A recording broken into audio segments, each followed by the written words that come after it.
Could the San Antonio Spurs pull off the impossible and turn what seemed to be a very mediocre team into a big three in just one season worth of work? We're going to be talking about how Kevin Durant could join the San Antonio Spurs along with De'Aaron Fox and Victor Wembanyama in the offseason, and what that could really mean for the future of the NBA, where all of these players are definitely all-star caliber. I'm your host, Joey Mercer, and this is Joe Merce Sports Podcast. And thank you again to everybody who supported the last video, who has supported the channel. And we are absolutely going to be getting into it right away and saying, what is this going to do for the NBA? How is this even going to be possible? Well, the San Antonio Spurs have a whole lot of cap. We know that they have a lot of young players up and coming, such as Stephon Castle. They did sign Devin Vassell. They've had younger guys who are in their mid to late 20s like Calvin Johnson, and even some younger prospects coming up still along with that. Everybody that they have on their team, for the most part, is on a lower deal, besides a couple of guys like Vassell that I mentioned. And it's really interesting to see what they could really do with Victor Wembanyama being on the team. He has really attracted a lot of people to that franchise, as they've had a lot of struggle since losing really Tim Duncan when you think about it. And that's been quite some time now. But with the addition of De'Aaron Fox, with the trade that they're able to make with the Sacramento Kings, that's been a huge addition for them. They haven't been able to see a whole lot of success with two of them on the court because of the issue with blood clots with Victor Wembanyama, but hopefully he comes back bigger and better than ever next season and could be joined by Kevin Durant. We know that he's been unhappy on the Phoenix Suns, and when has Kevin Durant really been happy since being in the NBA?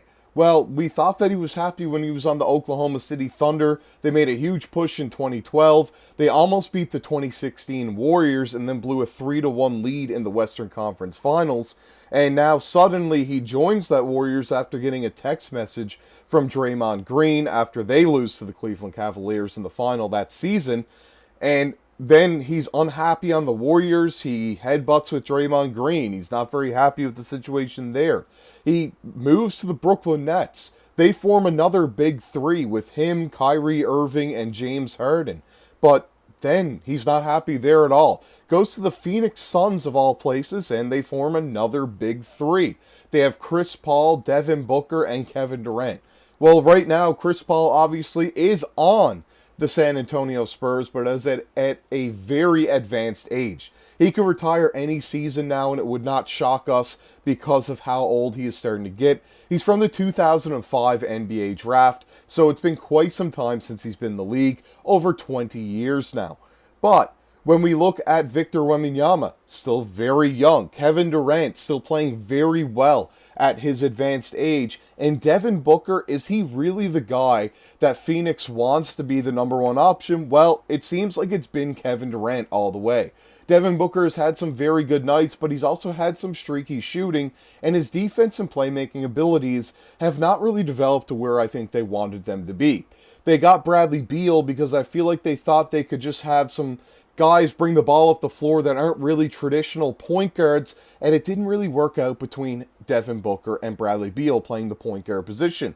They went out and got Tyus Jones, which is great, but they wanted him to start, and he's probably the best backup point guard in the league, but then when you start him, he's not really ready for that job.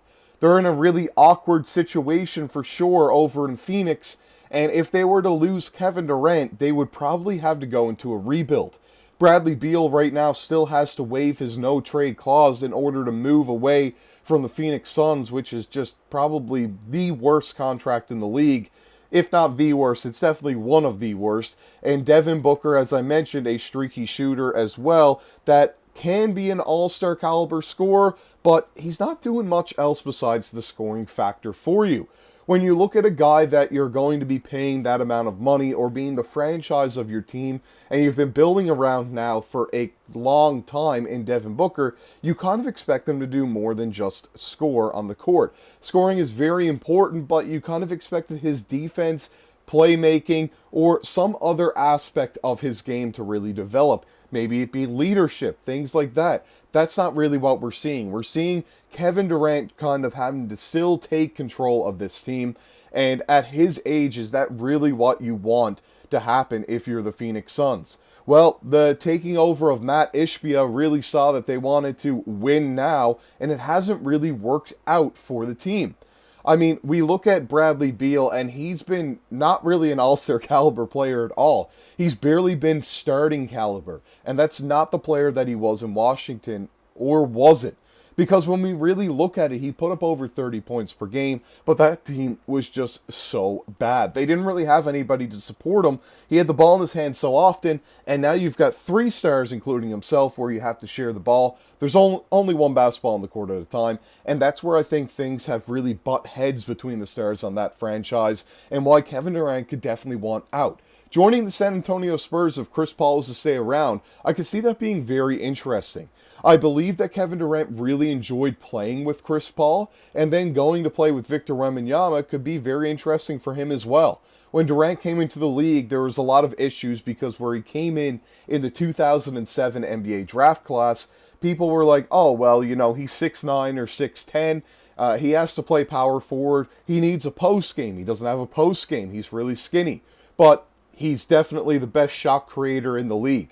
That's not something anybody worries about anymore. Nobody's really worried about Victor Wembanyama's post game, although he can score very well down low. He doesn't necessarily have a back-to-basket game that you'd expect from a guy that's about 7'4".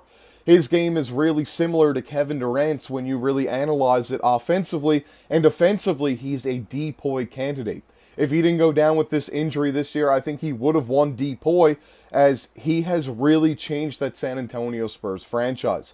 They could have probably made a play-in position, and that would have been a lot of growth considering they were the worst team in the league just a year ago. That's kind of crazy to think of when you really look at it. Is this going to happen in the offseason? Do I really think that this is a move that could change the franchise for the Spurs? I'm going to say yes. I think this is huge for them. They're in the right direction. They have De'Aaron Fox. That's a point guard for the future for them. I think he's super underrated, really quick, reads plays really well, and he's really developed into a perennial all-star type of player. But then when we look at Chris Paul, he's a great mentor for De'Aaron Fox right now as well. If you can get one more year out of him, even if it's a player off the bench, I think they're great at the point guard position there too. Kevin Durant moving over, there's nobody really for him to have to replace, because Harrison Barnes isn't exactly somebody that you'd want to ride home about. He's not the best player on that team by any means. He's solid, he's streaky, he hasn't really been consistent in quite some time now, and really since Dallas, I don't think anybody's trusted him too much.